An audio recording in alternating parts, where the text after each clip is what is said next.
Welcome to House Einstein Podcast 45. I am Osman with House Einstein, and with me is Hamish Crabb. Hello, hello. Good to be here, Oz. Thank you for joining us on today's podcast. And our title today is Cash is Not Always King, or perhaps we'll call that How to Beat a Cash Offer. And here at House Einstein, our mission is to help you make a smarter real estate decision. I am the founder and employing broker at the House Einstein Brokerage, and this podcast is sharing that mission. But per our legal advisors, this podcast is entertainment.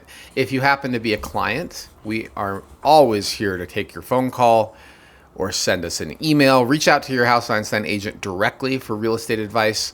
But for everything else, this is entertainment. That's right. And also beautifully done. I think that was our cleanest one yet. We're getting faster. We're not. Oh, yeah. We want to get through this and entertain you with what's happening in the world of real estate with a specific focus in the Boulder and Denver markets, but a lot of what we talk about is applicable to other places. Mm-hmm. Just keep in mind that Colorado law does not apply in other states. Our regulatory environment might be different than yours, and you're not getting legal advice from this podcast anyway. So exactly. Laugh along with us. Enjoy the jokes. Yes. All right. Let's talk about what we're... Oh. Yeah. Oh. No, you got it. Want to go through the topics? Okay, this is in addition to talking about how to beat a cash offer. We're going to talk about market conditions as of this recording, which is Wednesday, May 22nd. We're going to talk a little bit about some upcoming listings that we're working on. We can't give you a lot of detail there because we can't market these listings publicly until they are ready per the regulatory environment we're in. Once we put them into coming soon status, we have less than a week to get them on the market. And we will also hit on maybe three different sales of the week that are worth talking about. And then a couple of news items, including what's about to happen this weekend. By the time you're listening or watching this podcast, we will be into the Boulder Memorial Day festivities here in the city of Boulder, including the Boulder Creek Fest. And then as we near the end of the podcast, we'll dive deep into that cash versus non-cash debate and how to even think about beating a cash offer, because it is possible. Although, yeah, as hopeless as it may seem, there is hope, and we'll get into that. But first off, market conditions. So here's the reality of real estate in our market. The majority of homes are not actually worth buying at the list price. And that has happened, that has rapidly increased as reality on the ground. There are a lot of overpriced listings, a lot of homes that are not even close to turnkey condition, homes not in great locations, and so forth. So what I tell my buyers, and I just came back from a tour of homes this morning, is that prepare to be disappointed. Ideally, when we develop that list of homes we're going to go look at together, we have vetted them in advance so that we're not looking at homes in really bad locations or homes that have major problems that we can identify from a screen that we can do together on a video call. But when we actually go see the houses, particularly if you're from another market, you might be shocked at what you get for $1 million. We looked at a home today in Niwot, and the list price was 1.1-ish. I can't give you the address because it's an active listing. But walking out the door, our client's reaction was, geez, that seems more like a $900,000 listing. And I said, well, I agree it feels overpriced, but before you say that with confidence, we need to kind of triangulate. We need to benchmark. We need to calibrate your is this overpriced or not overpriced feeling. But the first task is always find the house actually worth buying. The second task for a buyer's agent is let's go through the comps and see what other similar homes have sold for recently. And then the third piece is now let's develop a strategy to get you this home if we're writing an offer on it, or at least get you a seat at the bidding table. Because if it's a really desirable house, the reality is you're going to have competition. Yeah, there's more inventory than we've seen in a long time in the local market, and a lot of them kind of skitter sideways, those listings. But those super desirable ones, we have kind of some experience that we might divulge on in a later podcast recently. But a lot of them are getting some bidding wars and a lot of action when they're nicely updated and a desirable home. It's the selection. Look, it's a buyer's market above 3 million.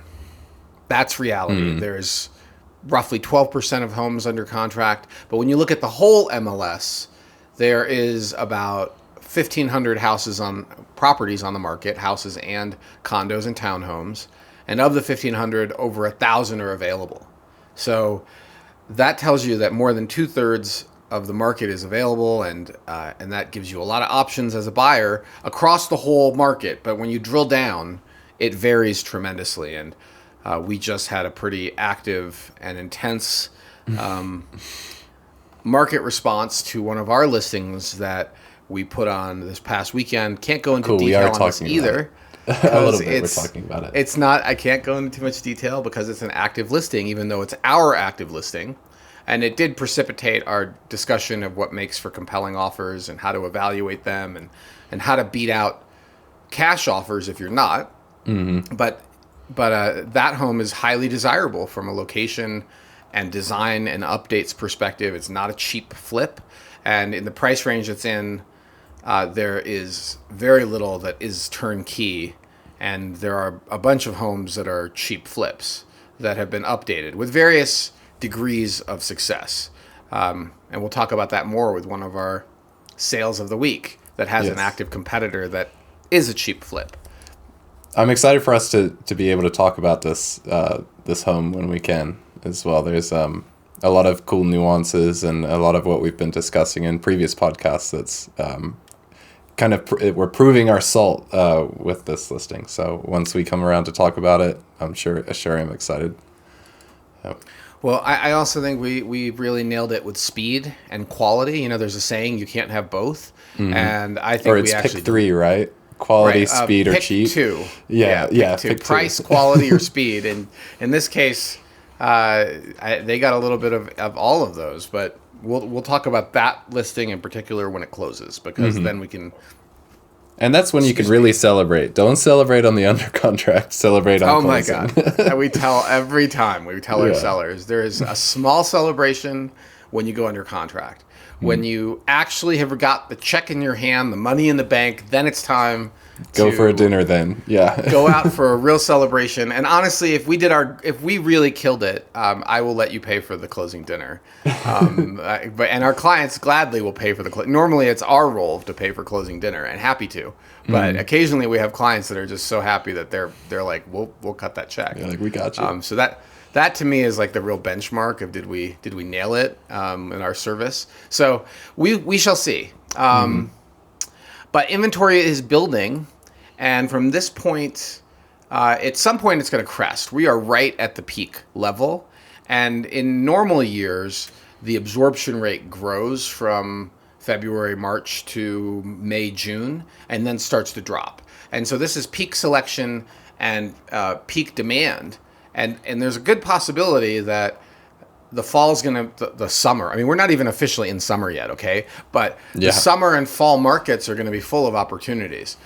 At the same time, rates do appear to be dropping a little bit. I saw a message from one of my colleagues on social media celebrating 6.5% again as a mortgage rate. I didn't verify that personally. Wow. I've been super busy, and so tracking the actual mortgage rates is not my, on a day-to-day basis. I don't need to cheerlead mortgage rates, but I'm going to assume it's true. And if rates are starting to drop, that should add some fuel to the summer and fall markets. But right now there's a lot of selection. And if you're seriously thinking about buying, you should get out there. And if you're thinking about selling, well, you blew it. You missed the summer season, right? It takes 30 to 45 days. And if your home is not ready right now, then I don't know, maybe you haven't blown it. Maybe that's too aggressive. You got a little bit. Yeah.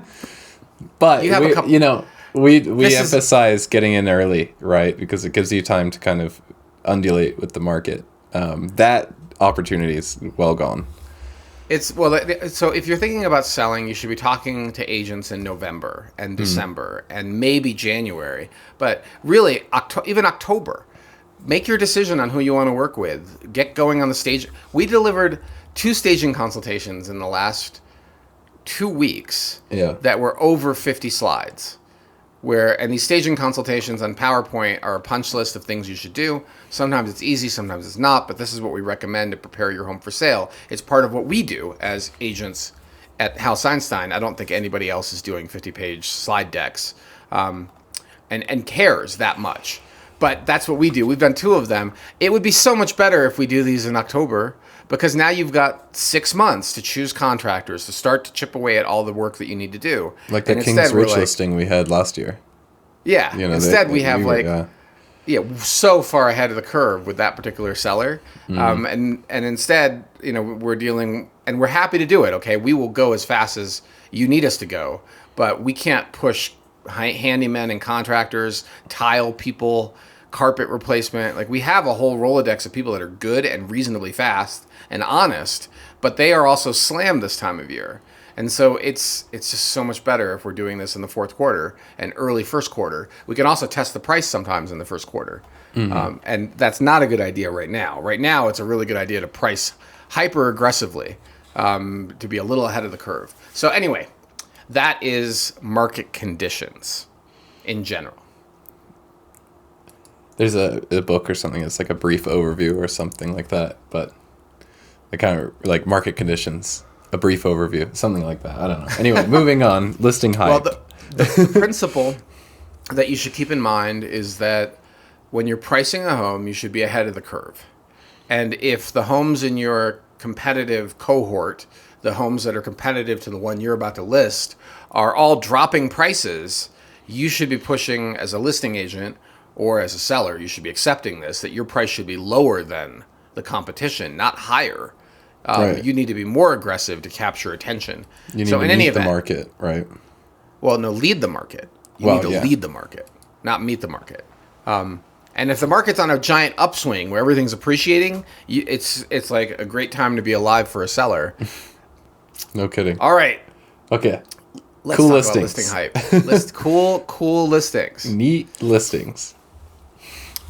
We've got some really exciting property coming on the market in Uptown. So this is in the North Boulder sub-community. The library's no longer a risk factor, the new North Boulder Library. It's built. So it's about to open. You see what you get. In a couple of weeks, you should be able to see how humans are using the library and library property. You can see for yourself whether that's an asset to the community. It's a beautiful and really unique building. I'm glad they didn't choose to build just a standard box. God, could you imagine?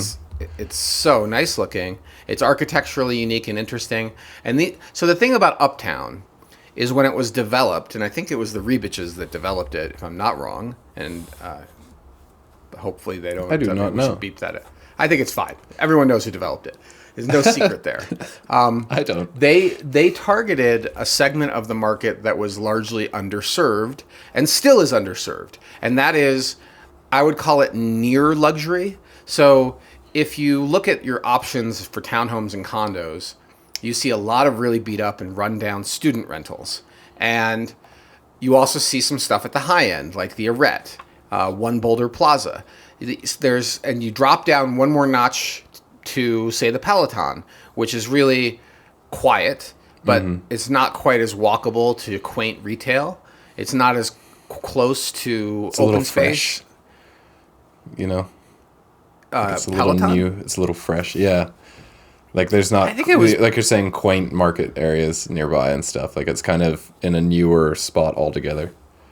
Oh, okay, I get what you're saying. Yeah. Like it's an area that doesn't, and in terms of where it is in the city, there's more stuff moving toward it, right? As Google built their campus, Boulder Junction has been constructed. So it's actually gotten more walkable. There's more retail and interesting things nearby, but you're still far away from open space. You're far away from the western edge of open space where everyone wants to go hiking on the trails, like Sanitas. Yeah. Uptown, you can go under the bridge if you're daring, or go over the top. Cross into the trails that take you right to Wonderland Lake Open Space. And the views are iconic, and the trails are really nice. It's spectacular from a location perspective, but it's not quite as luxurious as the Arete or Peloton or One Boulder Plaza. That stuff is a little nicer, but also priced accordingly. This doesn't have the student density. It's a lot of young professionals, and it's right on the Skip.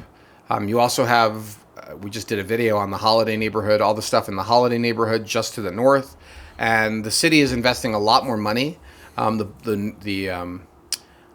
The new BMOCA, the Modern Art Museum, is going to be replacing where Red's is, the liquor store. Thank God, because that's like a magnet for shenanigans. Hey, proper opportunity for a segue. Ian's got that holiday neighborhood video. Yeah, we should throw that in. It's the next neighborhood to the north. Dakota Ridge is the next neighborhood from there to the northwest. So you're getting a sense of all the North Boulder subcommunity. I think we should also include a link to the North Boulder subcommunity plan so people can do that research. And one of the reasons I bought our office up there was realizing that this whole area is about to see a lot of investment. All of the substandard housing, the affordable housing that is decades and decades old, should be updated. I think that's part of and you might correct me if I'm wrong, so we can look into this, but there's a manufactured housing factory being built on Arapahoe over the objections of the neighbors to construct new manufactured housing, and I'm pretty sure the intention is to replace a lot of beat up old trailers, things that are highly questionable, that once upon a time were in unincorporated Boulder County, but have now been annexed and the city has acquired. So all that stuff behind the liquor store that looks kind of, dirt streets and people there's a tractor in there. I saw last time I was running through there. I'm like, I don't know why somebody owns their own John Deere, but there it is. Of course they do. Yeah, so that's that area. All of that should see a lot of improvement in the coming decades, and that's why I'm a believer in Uptown. And we have two cool listings. One has live workspace, the other one does not. Both are 2 bedrooms, and both should be on the market sometime early next month. Yeah. And okay, if I have to cut, I'm writing it down, but is it warrantable? The live workspace, how does that work? It might be. So the reason it wasn't warrantable before was because there's 2 reasons it might not be. One is because of commercial space in the association, and the other was because the developer had such a high percentage of units. So I don't know the warrantability issue, and that's something that we should double check, because I'm pretty sure that it's non-warrantable and you have to use a portfolio loan from like Elevations or First Bank to buy, but I'm not 100% on that because it may have changed. So that's a question for one of our lender partners. Okay. Cool. I'll make a note for him too. Yep. Okie dokie. And I don't know if you actually need to cut that. That's I think we're good. Reality, right? Okay. So let's talk about speed to market. Is that's next, right? Yeah, you want to think about timing when it comes to listing your home and how fast you put it on the market. Just remember one thing: you never get a second chance at a first impression. And there's so much work in terms of getting your home ready. And your agent should be guiding you on all of that, particularly around the emotional impact from the moment they pull up at the curb. So speed to market versus first impressions, right? This is the Harvard Foursquare, and you really want to be in that top, that top right. Well, I guess it depends. I gotta look at this Harvard Foursquare now. Well, you see these in the Harvard Business Review all the time. It's just a little chart where an XY axis, and where should you be in this XY axis on this chart. Speed to market versus first impressions, and what are you prioritizing? And I think first impressions really matter. So being fast to market but looking bad is not the answer. There's a listing up here in the mountains. I won't mention the address, but the listing literally went with all caps in the description for coming soon. And 2 really crusty looking photos that are so pixelated you can barely see it. And that's the first impression everyone's going to see that's shopping. And this property may not get a second impression because people with listing alerts are going to see it. The days on market aren't going to change, but anyone currently shopping is going to see it looking badly. And anyone in the future will see lower days on market because you chose to do coming soon. But I don't think it builds anticipation. It's sort of like, ooh, what's happening with this all caps listing description? Somebody needs to be done right. Mm-hmm. It's not done right. Yeah. No, that's I mean, you went and saw a property today, and without divulging too much, that it was cell phone photos, and this is the one that was a little bit too close to a highway.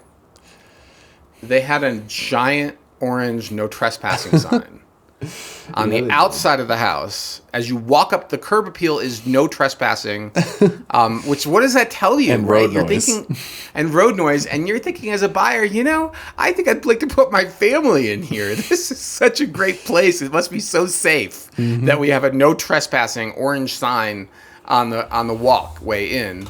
Again, we'll not be mentioning that address, but I might have the photo to share with the podcast because I took I don't know if we should share that photo. It might be. How about this? It's tentative for fresh. Okay. It's tentative for fresh. Yeah, that's a good idea. We'll put it into fresh listings, and that way we could share the address with you and the photo I took of the no trespassing sign today. Mm-hmm. So I think we're not going to talk any further about this listing, Hamish. So let's just jump right to an upcoming property in the mountains. Yeah. So one of our clients reached out. This is a 5-time client and said, hey, we're thinking about moving, and is there still time to catch the market? So we went up there, we looked at the house, took tons of photos for the staging consultation, and did 2 price analyses. There's definitely a bit of risk because the mountains are slower than in town. And there might be a buyer out there looking for exactly this because it has some unique features, including a carriage house. There's a giant tree house that the owner built themselves. They added square footage, so there's a bonus room. It's really a unique and interesting property, and it's well taken care of in a beautiful mountain meadow type setting. It is not in Mountain Meadows, the subdivision. Let me be clear. It's not in Mountain Meadows. It's in Coal Creek Canyon. And I think it's going to be an interesting listing. So we'll put it on the market. We are hitting the fuel, hitting the accelerator, hitting the electric EV pedal. From an access standpoint, it's fairly easy to get into the, I don't know, I know what you call the foothills. What do you call the plains? It's fairly easy to get into the plains from it. I looked from my house, and it's actually a straight shot up one of the east-west roads. So kind of neat. Colorado also has the highest percentage of remote workers in the country. There was just an article published on that. Like it's 37% or something like that are remote workers. I believe it. And Starlink, which I'm on right now, makes it fast enough to do live video calls. I mean, unless you're day trading, you don't really need faster internet. So if you want the mountain home or content fantasy, creation, or content creation, but if you want the John Denver Rocky Mountain High, you can have that. And you can still be a 30-minute, 35-minute drive into town when you need to be in town. You can raise your children as to be true mountain boys and girls, climbing around and running in the woods. I mean, that's sort of there is definitely that fantasy of let's move to Colorado and all those old John Denver songs. Yeah. Well, enough with listings that have happened. What about listings that are going to happen? What about listings that have happened? Yeah, or how about deals that have closed? Yeah. Let's talk about sales of the week. Jumping to the next section. Hamish, you lead Beautiful this first intro. one because I think you know more than I do about this particular listing. Yeah, so this listing just closed this month. I think last week. Let me double check. Yeah, last week. And it was listed by Ian from House Einstein, and he did a great job. So he initially engaged me to work with him as far as putting together the marketing, a staging consultation for the sellers, and kind of getting it all together. And I think we began working on that listing probably a solid month in advance. Wait. What's the address? This address, well, that's the bit that all the listeners want. So you get that at the end. No, it's 1065 Yunta Way in Denver, and it's Yunta is like you enter. Yunta. Anyway, Okay. interesting. We had to ask specifically for the pronunciation of that one. But it was really solid. Ian provided a fantastic staging consultation, and the sellers worked incredibly hard to bring the home to list. They listened to everything on the staging consultation, refinished the floors, brought in some new appliances for the kitchen, and really kind of put their best foot forward as far as this listing goes. And the listing video also worked out really well. And I could talk a lot about the marketing, but this unit was also in a really good spot. It's maybe 10 minutes from the Lowry downtown plaza area, which I really love that whole spot. It's kind of really aviation focused and themed, yeah. So just kind of fun to be there as a little bit of an av geek. And ultimately it ended up selling quite above the competition. It moved fairly quickly. I think there was quite a few repeat showings from some interested parties, and eventually it got locked down. And minimal concessions on it too, like really basic things. So nothing crazy, a good solid deal. And I think the sellers putting a lot of effort into preparing the home made a big difference too. Well, what's really interesting from behind the scenes, I mean, we could talk about it now that it's closed, is I'm pretty sure. And I mean, we could invite Ian to talk about this too, but yeah, I'm pretty sure that they were testing the price pretty aggressively by pushing high. And to point, there's a listing that might even be better that is currently available for $20,000 less than we closed at. Yeah, that's a really big deal. Mm-hmm. So I think this is a case where the marketing helped us get this deal done. The photography, the videography, the story that we told about the listing. And also, you managed to get it done $20,000 above. And I can say with a degree of confidence that pricing high is a really it's interesting a game move. Yeah, it makes sense for certain luxury listings because people negotiate bigger discounts at the high end anyway. And you could test the market if you think you really have something unique. But for a condo where there's a lot of comps. And there are two or three other competitors, almost exact same layouts in the same row. So, we got there to install the listing sign, and you see two or three other listing signs on the same block. You're like, okay, well, we're really going to work hard on the marketing, and I think it killed it, yeah. Yeah, I think it sounds like it sold for about a 3% premium to what it really should have sold for. I believe so, yeah.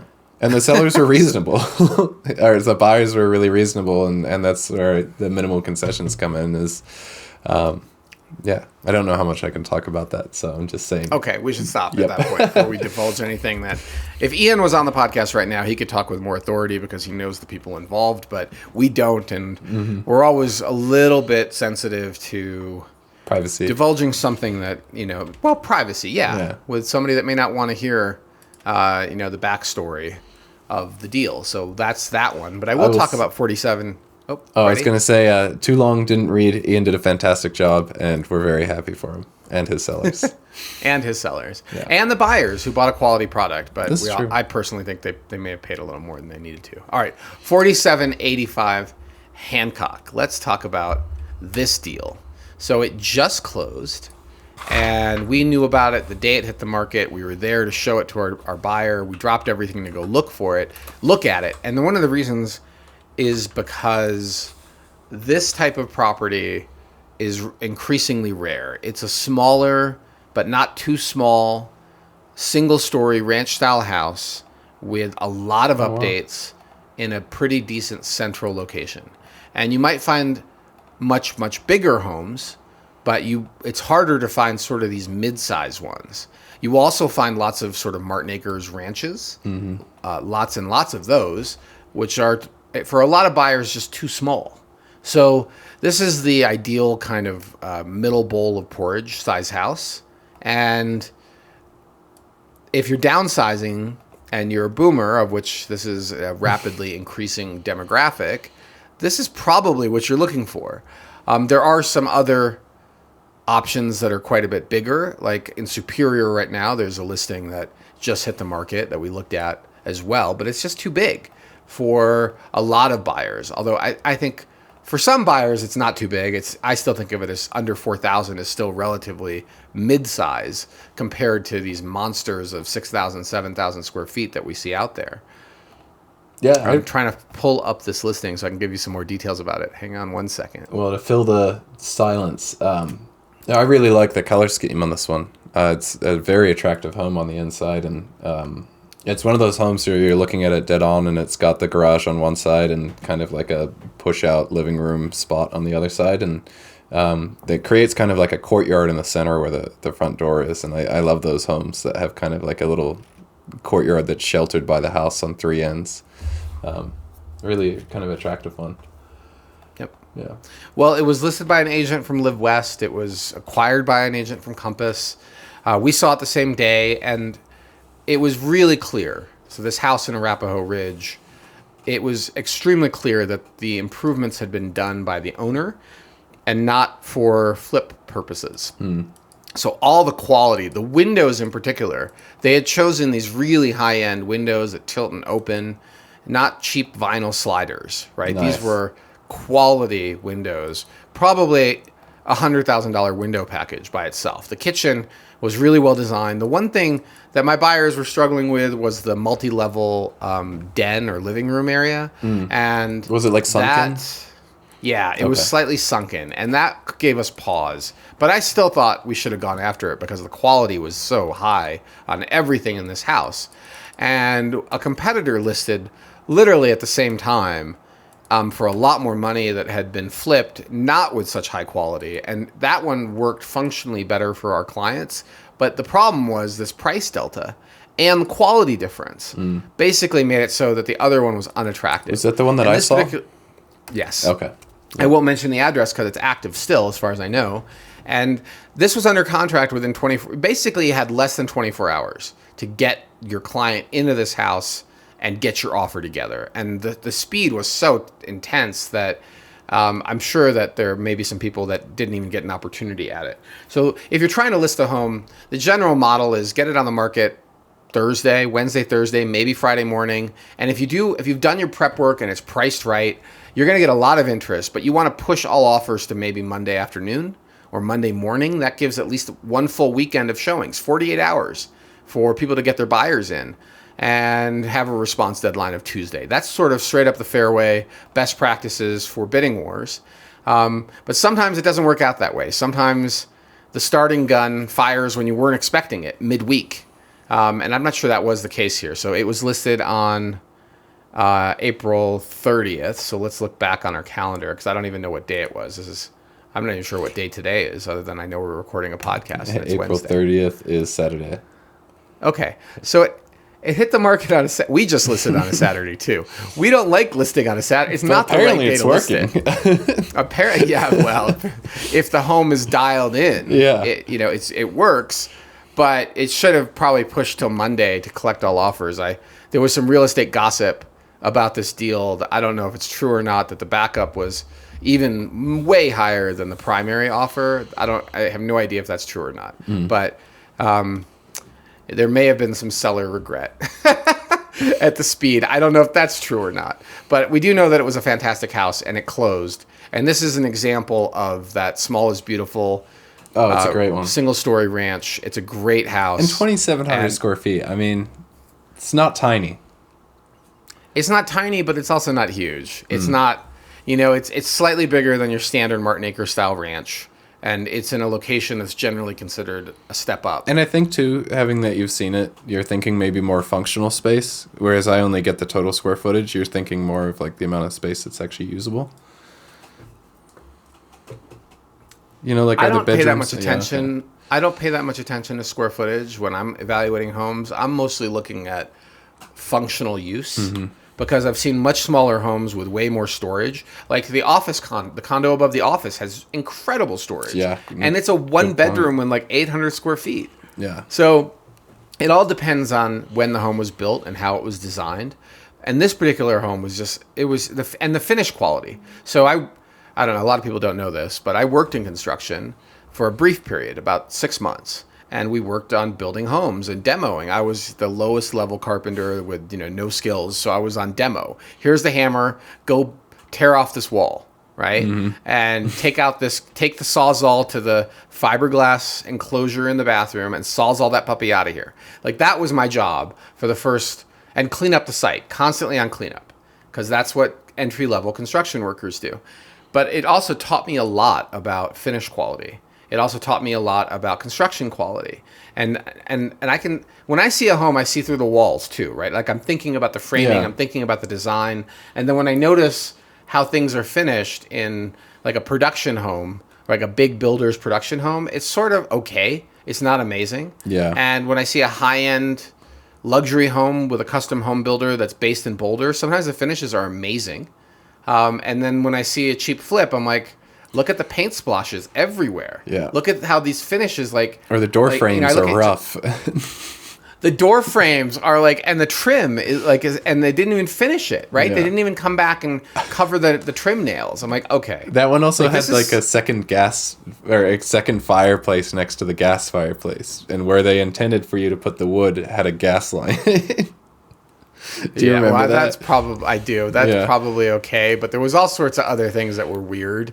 So Hancock, awesome house. Yep. And it did, what did it sell for? It sold for 60,000 over list with no disclosed concessions. And it sold with a conventional fixed rate mortgage. So whoever bought it, it was not a cash deal.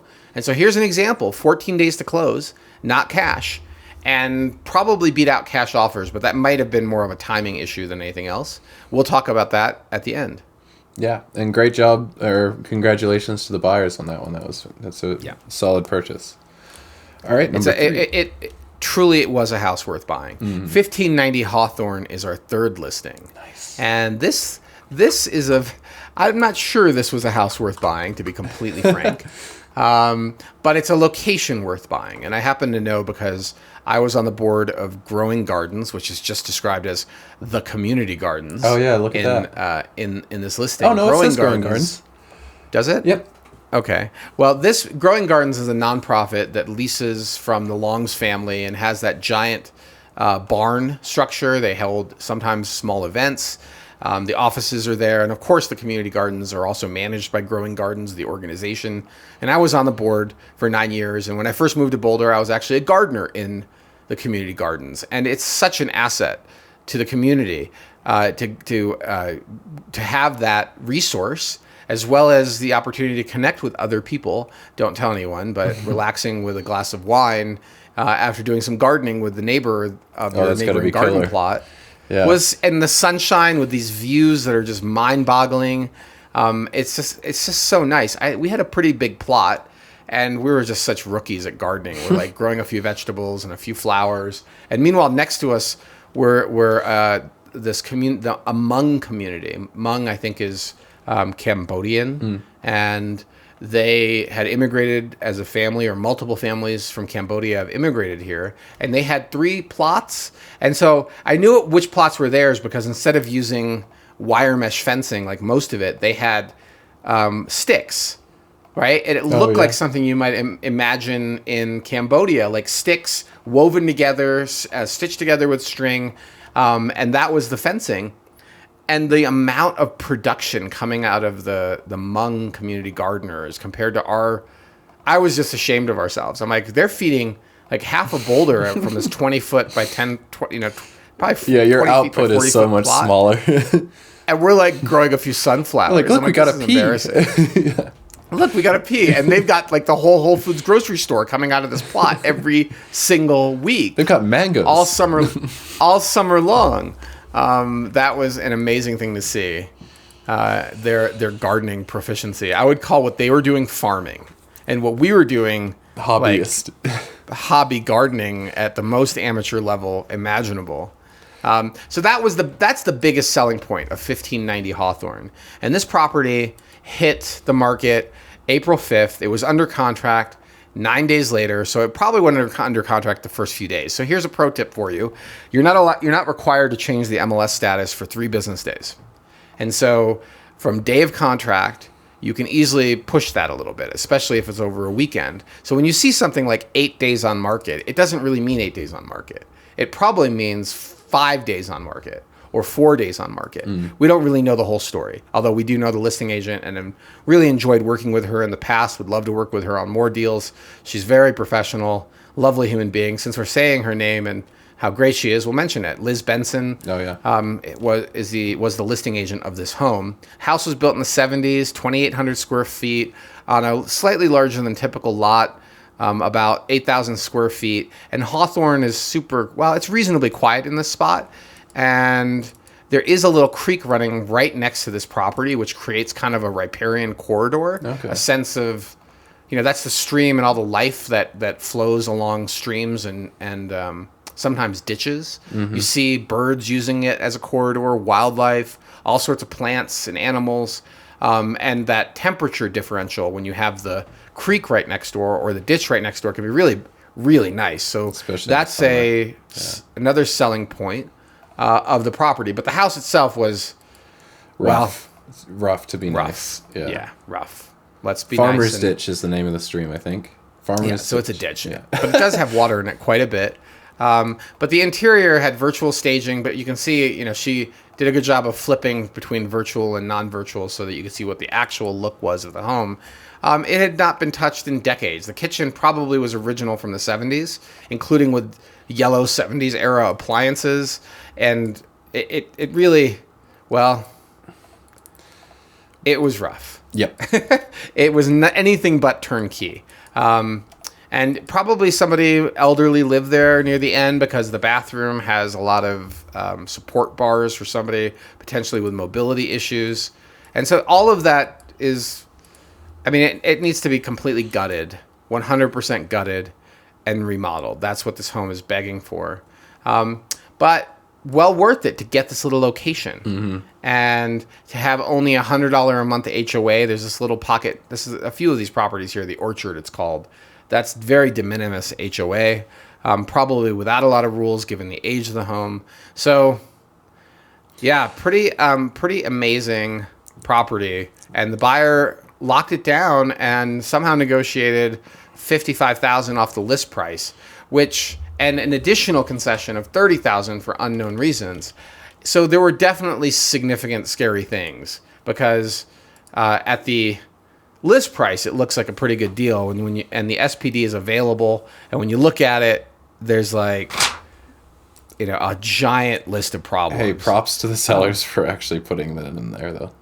Yeah, props to the seller for actually disclosing that the windows are shot, that there's yellow jackets that are living inside the siding, that there's cracks and heaving in walls and settling problems, and the fireplace above the stove was last used in the 80s. It's just on and on and on.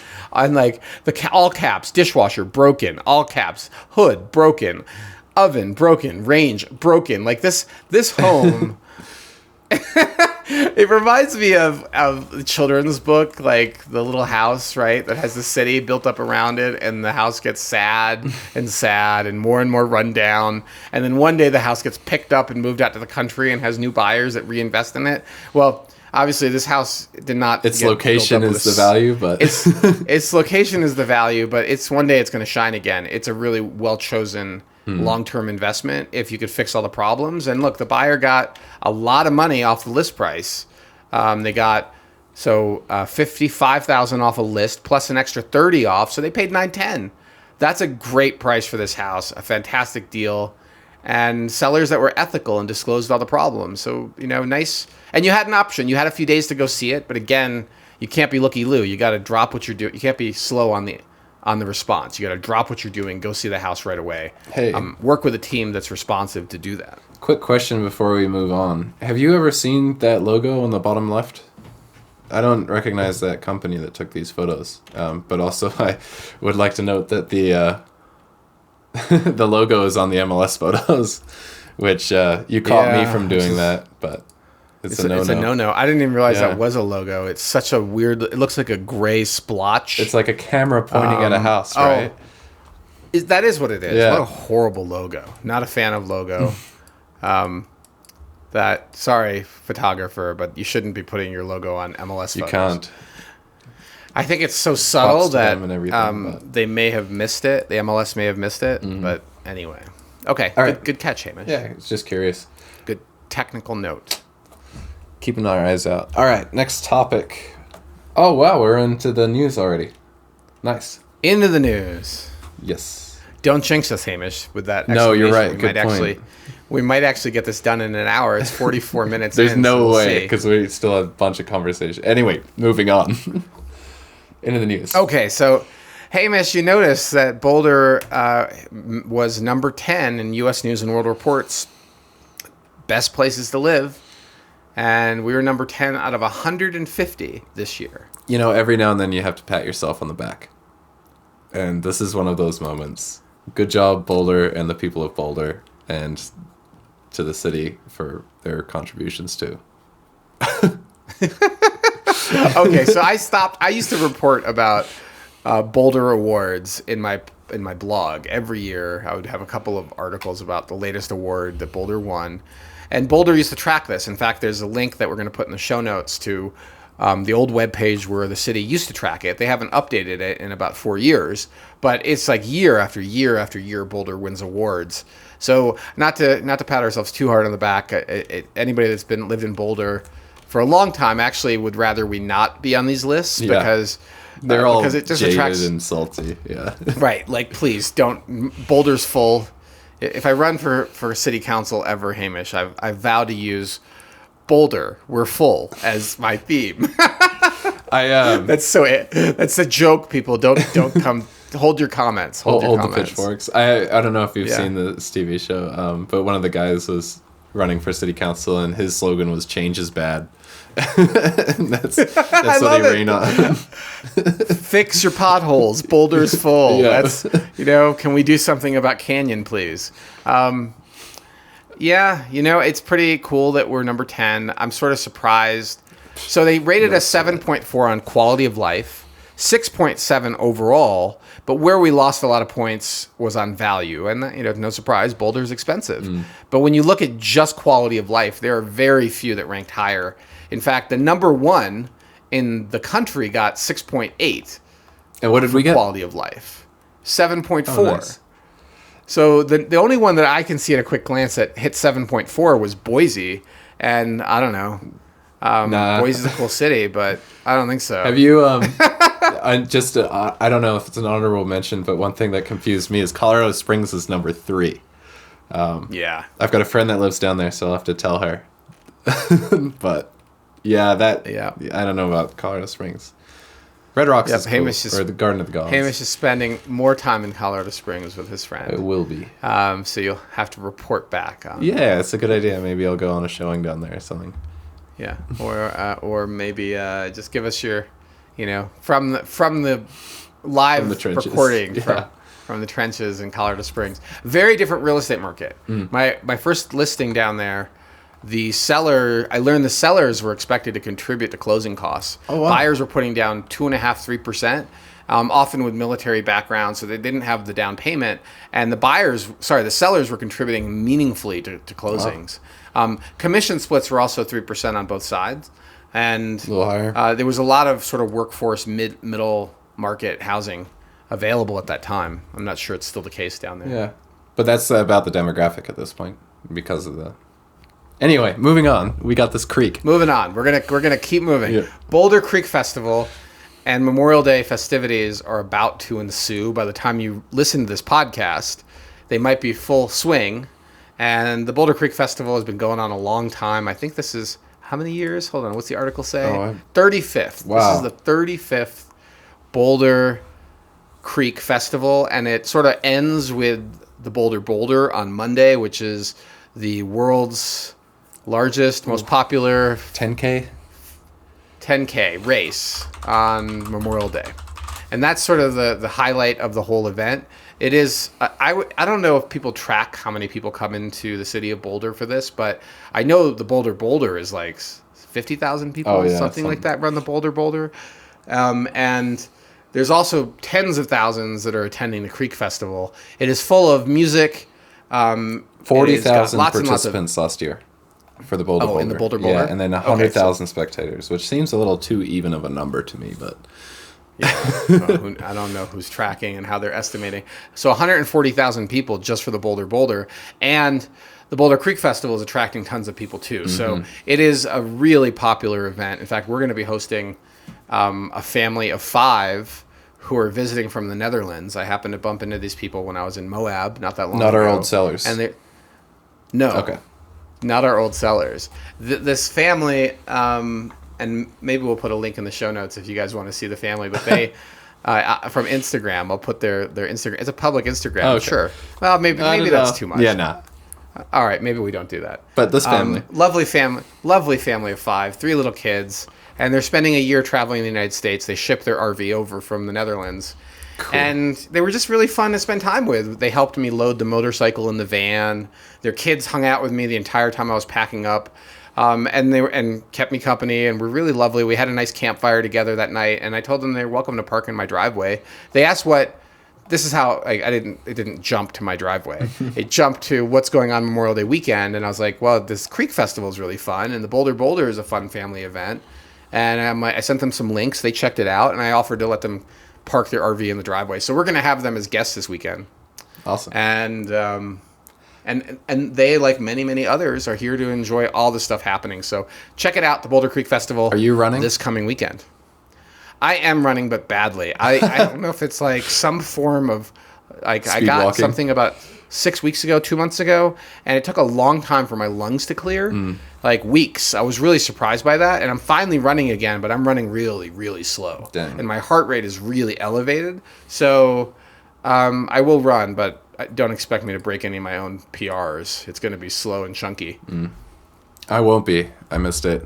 It looks like it's still available, but I'm not certain. I don't know. We'll see. You can still register. Yeah. You can register like up until like the day before the event, dude. Okay, well, it's 50-50 for now. What is this half commitment? I don't know, Do man. or not do. Just don't do it if you don't want to do Let it. me run it by the roomies, and we'll go from there. Well, you can run with us. If you want to run with us, we'd be happy to run with you. And I missed you last year, so... Yeah, but another we're thing... 100% happy to have you. I volunteered while I was in high school, and actually it's a blast. You know, at some point along the race, it starts to get a little silly, so you're throwing cups of water at people that want to be thrown at. But yeah, it can be a lot of fun, even just volunteering it. I think next time I might do that. We'll see. Here's something that you may not know. It's a private event. Really? With city support and hundreds of volunteers. So can you imagine, and as a business, having a private event with hundreds of volunteers and this sort of community engagement, and yet you make a lot of money No from it every kidding. year. And I don't even want to know what the numbers are. I've heard through the grapevine a few times about how profitable this thing is, but what an interesting Venture. event. And you do it. You also do the colder Boulder, or there might be one other event. That one's too extreme for me. But that's it for the year. Yeah. Like, I'm sure there's a monstrous amount of planning involved, risk involved, liability, all the rest of that. Good but points. it's such a interesting business To have. I've often joked I want to have a business where people tattoo our logo on their body, like Harley Davidson. Yeah. Like people Yeah, good that point. passionate. Or have you seen the response to Buc-ee's lately? There's a Buc-ee's that opened up north, and there's like people road tripping three hours for it. It's a gas station. I know, it's a gas station. I don't get it. Yeah, maybe we should do House Einstein tattoos. I'll do the temporarily. I'll do the I'm not. The silence is definitely. I'll do the. Yeah, the silence review is pretty funny. It says the guy with an arm tattoo. I know. That'll have to come out later. Another pod. Some pod. We'll discuss the arm tattoo. Yeah. But yeah, someday it would be amazing to have people with House Einstein tattoos. Mm-hmm. All right. So you've just. Can I segue this? Sure. So picture this. You can lead. You're a buyer. You found the ultimate home. It's exactly what you wanted. Your agent goes ahead and calls the listing agent. Lo and behold, there's another offer. They've got a reasonable acceptance deadline. It's tomorrow at 1 p.m. So there's time for you to kind of decide if you're going to offer. But one thing the listing agent let slip was that offers cash, and you're conventional. Oz, what do you do? What's the play? All right. Well, let me flesh that out a little more. Yeah. So there are best practices. Okay. Mm-hmm. Like I shared in the beginning, mostly people push offer deadlines till Monday and response deadlines on Tuesday. And that's with a listing that hits the market maybe Wednesday or Thursday. Some agents will wait until they get the first offer, unless they're really confident they're getting multiple offers. And I'm one of those agents. Once we get the first offer, the race is on. And we try to encourage that first offer to give us a reasonable response deadline. Sometimes they give us too much time, but typically they give us 24 hours or so. And we immediately call and message every person who is showing the house, is scheduled a showing, sellers that, hey, there's an offer side. in Yeah. on the sell side as the listing agent. As the buy side, let's say you get that message, my clients want the house, and I just got a message that offers are due Monday. What do you do? The first thing you do is make sure your clients are serious about the house. And then you may want to have a sit down. Earth, right? Make sure that you want it. Are you guys ready for this? Because as I said in the beginning, most homes are not worth buying. And when you find one that's reasonably priced that is worth buying, turnkey, beautifully located, lots of updates, but not a cheap flip, there's going to be competition. And in that competition, you want your offer to be well received. So what do you do? I'm not going to give away all my secrets, Hamish. No. Okay? Absolutely not. So let me be clear about that. There's a number of things we do, both soft communication and very specifically in the contract, that are designed to give our client a significant advantage. And it starts with that first phone call to the listing agent, but there's a very clear pattern, and there's very clear reasons why we're doing all the things we're doing when we're on the buy side. So I'm going to punt on your question. Yep, good. A little good, bit. No, and Okay. probably should. Yeah. Right. But one of the things you can think about, if you're not cash and your competitor is cash, or competitors, you know there's cash offers in the mix, and there's a really good chance of that in Boulder, you can line up some bridge financing. That's an option. And there's a lender that I just talked to that says they charge a 1.5% convenience fee, but that's basically it. Depending, you have to qualify, you have to have something to cross collateralize, you need to have equity in the home you're selling, all these things. And a bridge is when they'll front the cash? Yeah, that's one form of bridge financing, Okay. right? They have a house to sell, they have a house they want to buy, they don't want to sell the house before they buy the next one, they also don't want to write contingent offers on the sale of the first home, they don't really want to have two mortgages. There are all these factors in play. So 1.5% convenience fee.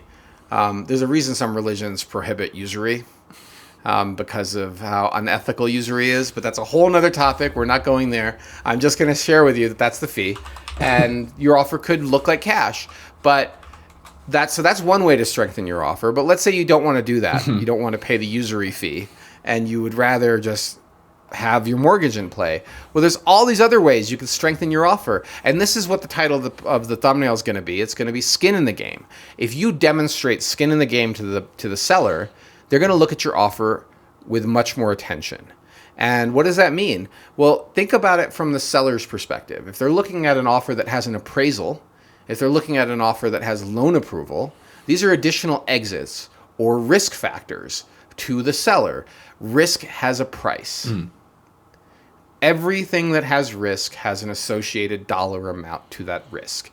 And when you don't adjust your offer for that risk you're posing compared to the competition, your offer is not going to be competitive. So what can you do? Well, you could put non-refundable earnest money into the deal. You could make that non-refundable earnest money day one. Even a small amount, $5,000, $10,000 is going to capture their attention. Or you can, like you say, anything's negotiable. Yeah, we've structured it so $5,000 is non-refundable day one, and 50% of it is non-refundable as soon as we're past inspection objection, and 100% of it is non-refundable 1 week after that.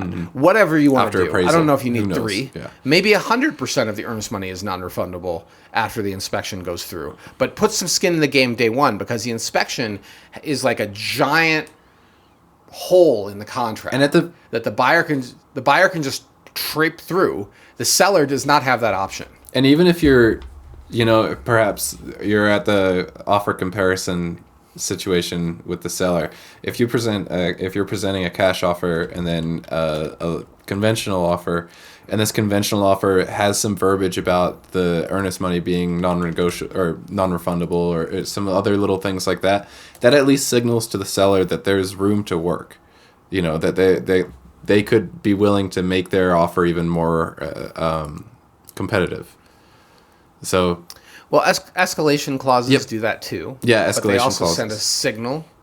They send a signal to the other side that you're not quite as confident about your offer. Covering appraisal gap, right? So, I don't want to reveal too much about this negotiation that just happened, but pushing the other side to cover appraisal gap was part of that negotiation because initially they didn't. They said, "Hey, we're happy to pay the premium Right, this, over yeah. list, but now this third party hired by the bank who is likely conservative in their analysis is charged with approving how much we think this house is worth over list. So if you don't cover appraisal gap, you increase the chance of your offer not being competitive. That's what I mean by putting skin in the game. Cover the low appraisal. Limit your inspection risks, your exits on inspection. There's all sorts of language choices we use, and there's all sorts of signaling we use to help the counterpart. Oh, you're about to say something, but let me just finish this thought, Hamish. No, you're good. To help the counterparty understand that our buyer is a reasonable buyer.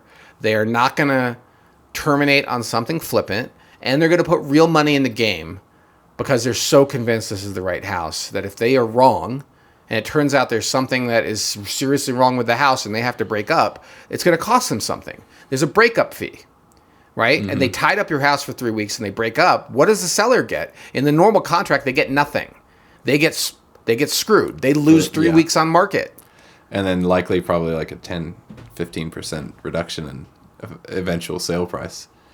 Well, maybe not that high, that- depending on what's not that wrong with the extreme, house. yeah. But they're not going to get a bidding war. On the second round, bidding wars are super rare. So if it comes back to market, the odds of 2 buyers going head-to-head again, or 5 buyers going head-to-head again, everyone's going to ask the question, what's wrong with the house? Not what was wrong with buyer number 1, who decided they don't like the paint color. Yeah. Though I'll say, another topic, another day. But if you are a buyer and you're hearing all of this, the big asterisk at the end of it is to the extent that you are comfortable. Put skin in the game. Make your stuff competitive, but only go as comfortable as you are. That's the whole thing is advisory entertainment. I just want to revisit our disclaimer at the start, pretty much. Okay, Yeah, true. yeah. Thank you for being liability and risk concerned. This is all entertainment, but these are things to think about. And one of the things to think about is your choice of agent and your choice of lender, because those also send a signal. And we were just talking about that on the phone, Hamish. Like, if you have a choice between the agent that has 6 months of experience and is your cousin, or the agent that has 15 years of experience and is in the top of their game, or the agent that has 40 years of experience and is partially retired. And kind of gave up. Which agent do you choose? And look, I hope I'm just as aggressive when I've been in this business at 40 years. Right now I'm at a little over 20. But you start to stop caring. Yeah. And I'll never forget a deal That's with the person you want to be working town. with on the other side. Maybe. Maybe or maybe not. So, I mean, we went to a closing. This is a few years ago in Longmont, and there was an agent on the other end that has been in the Boulder market for a really long time, like over 40 years, maybe 50 years. And they didn't care. The whole negotiation, they were really clear. They didn't care. They're like, Osman, I'm 50. On the hardball side or on this easy, like... No, so we were trying to negotiate, I think, something on inspection for this property. And the other side's like, no, we're not going to... Oh, they were like, right, whatever. We don't. He's like, Osman, I don't care if your buyer gets the house. Somebody else will buy it. And I'm like, these are issues with the house that somebody's gonna. She's like, I don't care. What are you gonna do? Look, this is the line. This is the number, and I want you personally to know I don't care whether the deal goes through or not. And I was like, okay, but the sense of lack of work for his seller, like he was not trying to find a solution. So this is what agents do. There's an objection, and we try to find a solution that works for everybody. And instead, it was like, nah, we're not. I don't care. Yes, it's been on the market 6 months. Yes, this is the first time a buyer has locked it down. I personally don't care. Somebody will buy it someday. Like, he didn't care at all. And he also, at closing, this agent was literally trimming his fingernails at the closing table. Sophie covered closing for me, and her story about him trimming his nails, to this day, she's astounded by this agent. Yeah, that's... Will not mention his pretty name. priceless. No, we don't mention names on the criticisms. But I think for the most part that handles it. without giving away any of our internal secrets, our internal strategies. Well, so be careful with who you choose. Yeah. The agent that is really inexperienced, our concern when you're the seller is that this agent doesn't have client control. He doesn't know how to set expectations for the buyer. And I was that agent, Hamish, when I got started. I didn't know how to manage buyers. And so they'd get this inspection report with like 100 things on it, and they would want to object to 100 things. I'm like, Sure. Okay, hold on. Can we find like the 3 or 4 major things in this? Because if you send this laundry list to the sell side, they're going to tell you to take a hike, and you're going to get nothing. Yeah. And then you're going to be like withdrawing your inspection objection. So I was that agent. I didn't know how to manage people. Now I tell them what's reasonable and what's not, what's a norm and what's not. And it's totally up to them. If they want to still send a laundry list, I will do it. I just know the predictable result. Mm-hmm. And I'd say maybe a final thing is that provision that I've seen a lot more recently about seriousness of inspection objection items, right? Where it's by dollar amount or health and safety specific or something to that extent. Most agents use some generic boilerplate around health and safety. We also will sometimes dollar bracket it, and that has been very effective. Rather than just saying health and safety, because a crack in the sidewalk could be health and safety. You could trip on that and chip your tooth. Gotta watch it. And that really concerns the buyer. So we're terminating. Health and safety is really ambiguous, vague. Yeah, really ambiguous. Yeah. And a dollar amount, now that's not ambiguous. Now you can say estimates say this is going to cost $2,000 to fix. And seller could still get an estimate too. Yes, seller could get estimates too. You could actually argue this with a number. So I personally like dollar amounts, and that's been pretty well received. And there's other approaches to writing language in the additional provisions. But keep in mind, I'm not an attorney. No. And where agents get in the most trouble is in the additional provisions section of the contract. Lawyers will tell you that all day long. And so don't be dumb in how you write this. And that's why we go through it really carefully, Hamish. When we get 2 sets of eyes, yeah. Like, we make sure that, does this create unnecessary liability? Is it measurable? Does it have a date it's being done? How are we actually going to be able to get this to perform? Especially with things like escalation clauses without a cap. There's a good faith provision in the contract, right? And when you write an escalation clause without a cap, that opens up the door to... Yeah, you need to put a cap on your escalations. You probably should consider a cap. Now, it does force the other side to pick up the phone in a negotiation, but it also is a very dangerous provision. And if my clients want to use it, I've used it. If they want to use it, we're going to put this in an email that I'm going to advise them that it creates liability. And it may not be an exercise of good faith if you truly aren't willing to go to the moon with price. That's right. Well, okie dokie. Have we done it? I don't think we've finished this topic yet, Hamish. Okay. I've started looking at our table. So here's the thing on the listing. When you are receiving multiple offers, there's 2 things to think about. One, you can't effectively negotiate with more than 3, maybe 4 counterparties at the same time. It is very difficult. There's a lot of verbal that goes on, and there's a lot of signaling and expectation setting. And so whenever you hear whenever you hear a seller say, oh yeah, my agent killed it, I got 17 offers in the first 24 hours, that agent really screwed up, because there's no way they could communicate with that many potential buyers and drive the price up. That's what your agent should be doing, is getting 2 or 3 offers to compete against each other legitimately and tighten those contracts, increase the price, shorten the closing period. All of that is what your listing agent should be doing. So keep that in mind when you hear those people bragging about how many offers they received. And ask a lot of questions about their negotiation style when you are interviewing agents, because it's so hidden. It's so behind the scenes. Nobody thinks of negotiation, really. At least it feels like on the buyers searching for an agent. I very rarely hear them talking about negotiation or kind of how that's going to work. It's so hard to prove that one agent's a more effective negotiator than another. And you never know what's going to happen. As we were telling our sellers before we went live this weekend, it's like planning a sports game. You can have some strategy, but you cannot play out every move because you don't even know how many players are on the field. So you have to have some general principles. You have to have some practices. You should have some experience. And then your clients ultimately are going to make the call, but you need to help them Like, you need to walk them through predictable things like deal momentum. Yeah. An understanding of deal momentum is really nuanced, and you can screw this up and turn off buyers. You also can turn off buyers by telling them that the high water mark is way too high, by signaling the high water mark is way too high. But at the same time, if they aren't able to get to where, even close to where the offers are landing, why are you wasting their time? It's not professional. So good communication, transparency, and deal management all play into negotiation strategies. And these are questions you should be asking if you're interviewing an agent. Mm-hmm. Yeah, there's so much. But yes, you can beat a cash offer. And the short answer is put some skin in the game. Yeah. Communicate you're a reasonable human being. Choose your agent really, really well.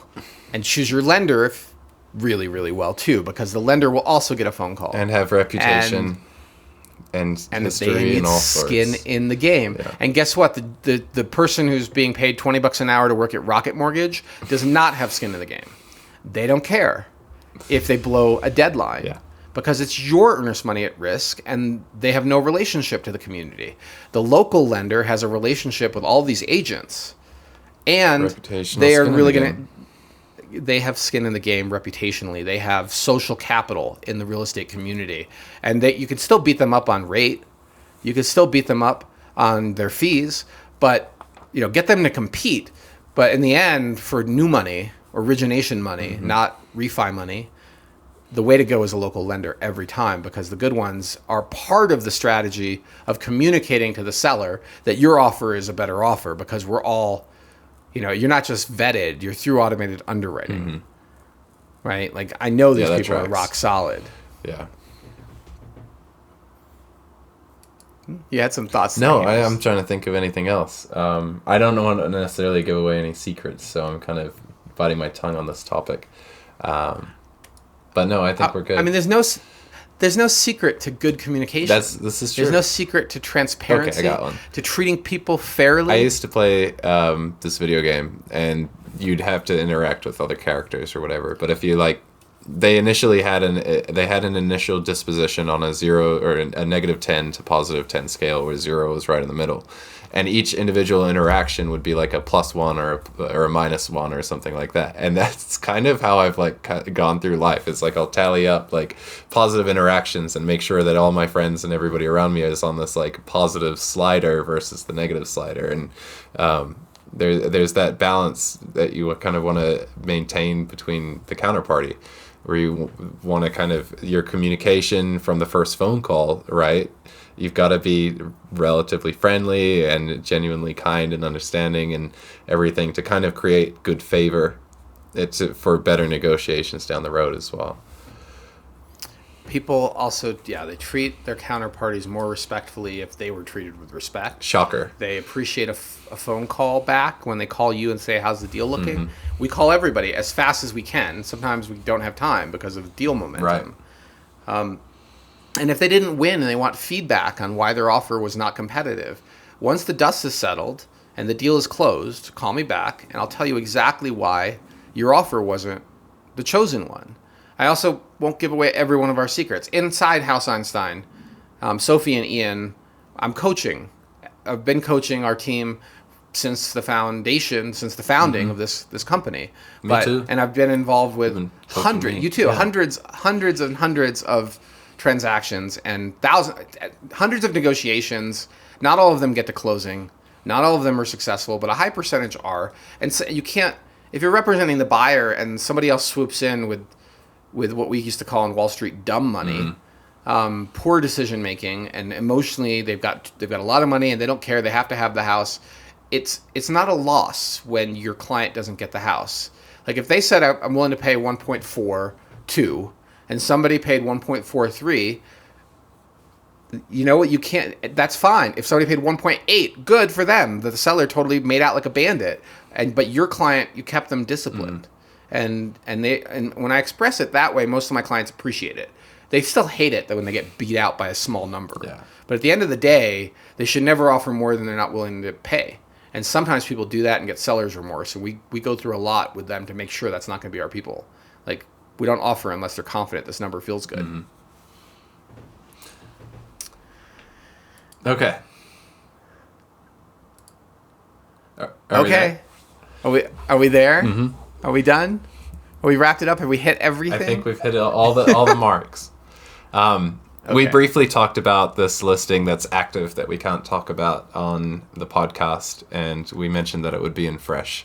Fresh is our monthly newsletter where we discuss active listings. You have to sign up to it so that way we can discuss active listings. It's an MLS rule. And we also get into all sorts of different things. Market conditions, some notable sales, little team news updates, some personal updates when they're applicable. It's a great read, and it's a solid kind of morning read. It exists because the rules make it so that we cannot share publicly what we think about active Yeah, listings. no disparaging we have comments. to. We have to, unless they're your own listings, which is an interesting thing, but I'm not even doing that with our listings. If you want to hear our thoughts about other listings that are active, the only place I can do it really with honesty is the Fresh Listings newsletter for clients and prospective clients. If you're not a client or prospective client, you can still sign up, but it's not a public newsletter. It is a private newsletter, and we deeply appreciate all the people that are signed up, including quite a few realtors. And I'm like, okay, well, you can sign up as a realtor. I'm not going to tell anybody that you're a realtor. Maybe we can recruit you to think about joining House Einstein. I don't know if that's the right answer either, but We could go through our tags. but it's That's a sort good of idea. feather in the cap to have all those realtors on our It newsletter. is. And you can find it at houseeinstein.com. There's a newsletter tab on the top right. Thank you so much for listening. We have social media. We have Instagram, House Einstein. We have YouTube, House Einstein. We're also on X, House Einstein. You can detect a theme there. Go ahead and check us out. We're fairly active on all of it. And that listing that we talked about earlier in the podcast that kind of happened really quickly that we're currently under contract on. You might have seen that on one of those socials before it comes out on this podcast. So check that out, and thank you so much for listening. Thanks for joining us today, and we'll catch you next time. Take care.